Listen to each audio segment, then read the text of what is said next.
Regardez-moi ces magnifiques barres de protéines. Ça y est les gars, on est dimanche, vous êtes chez The Tom Sanders, vous connaissez la suite. Bienvenue dans ma chambre. Cette semaine, on parle de génétique. Alors premièrement, qu'est-ce que la génétique? C'est simplement les gènes avec lesquels chacun d'entre nous est né. C'est ce qui fait que certains sont grands et certains sont petits. Et voilà les gars, c'est tout pour aujourd'hui. Vous pouvez liker et partager ma vidéo si... Quoi? Ouais, je sais c'est court, mais je dois aller faire les pecs. Bon, ok. C'est parti. Pour vous donner un exemple, nous avons d'un côté Lee Tang, 10 cm, et de l'autre côté Mamadou, 22 cm. Et ça aussi c'est la génétique. Et non, malheureusement pour tous les Lee Tang, on ne peut pas la changer. Mais d'un point de vue musculatif, il y a des mecs qui vont galérer à prendre du muscle, et d'autres qui gonfleront dès qu'ils toucheront un haltère. Après ça veut pas dire qu'il faut l'utiliser comme une excuse et abandonner. Tout ça dépend des facteurs génétiques. Et en parlant de facteurs, j'en profite pour saluer Patoche, mon facteur. Ah! Stop! Chaque personne a sa spécialité. Bon, moi j'ai pas encore découvert ce que c'était la mienne, mais en tout cas je peux vous dire que je suis nul à chier au basket par exemple. Je serais incapable de dunker.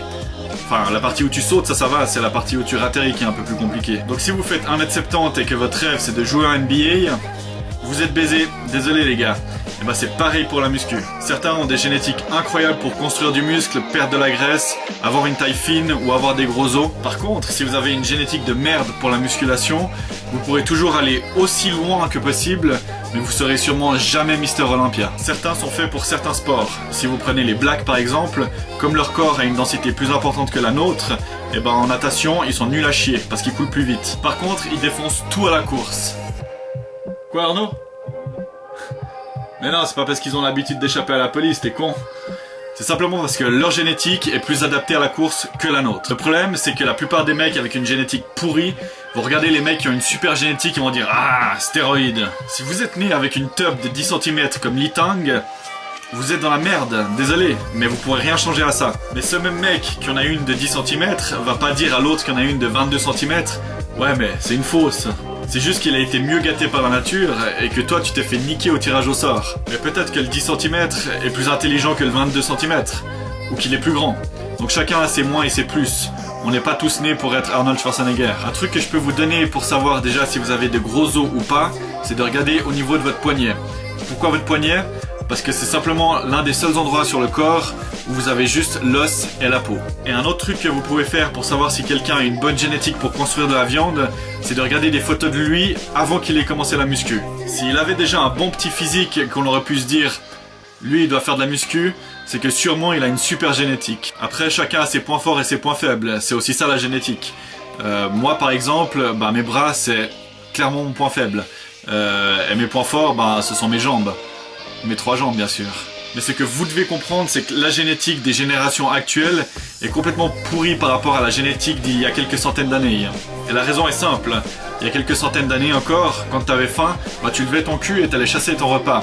Alors que maintenant, quand t'as faim, tu montes dans ta voiture et puis tu vas au McDo. Tout est fait pour nous simplifier la vie actuellement. Quand vous y pensez, on marche plus. On passe toute sa journée au travail assis devant un ordinateur. On mange un sandwich vite fait à midi. Et quand on rentre le soir, on se fout sur le canapé pour regarder la télé. Mais malgré tout ça, le conseil que je peux vous donner pour construire un maximum de muscles, c'est déjà de choisir les bons parents. Et en deuxième, c'est de fournir le travail nécessaire.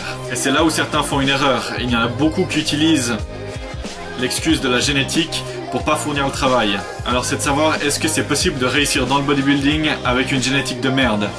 Réussir, oui. Après, ça dépend ce qu'on entend par réussir. Devenir pro, oui, pourquoi pas. Mais devenir Mister Olympia, je pense qu'il y a autant de chances que ça arrive que Clara Morgan vienne dans cette chambre maintenant, se foute à poil et commence à me... Vous connaissez sûrement une personne au moins, très énervante d'ailleurs, qui vous dit qu'elle peut manger des fast-food tous les jours et qu'elle prendra jamais 1 kilo. Et ça aussi, c'est grâce à la génétique. Et pour ça, vous pouvez dire...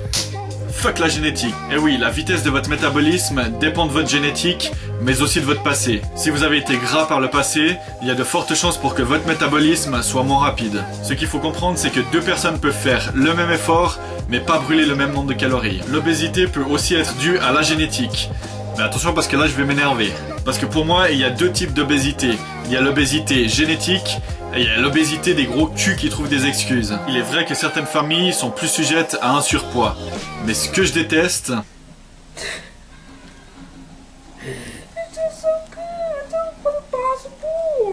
Non gros cul, tu vas bouger et tu vas aller faire du sport espèce de...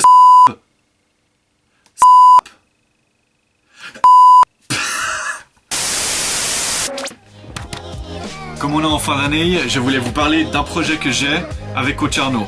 Ce sera sous forme de mini-série et ça sortira en janvier. Et voilà les gars, c'est tout pour aujourd'hui. Si vous voulez revoir ma dernière vidéo sur les Gym Rats, c'est ici. Et pour vous inscrire, c'est par là.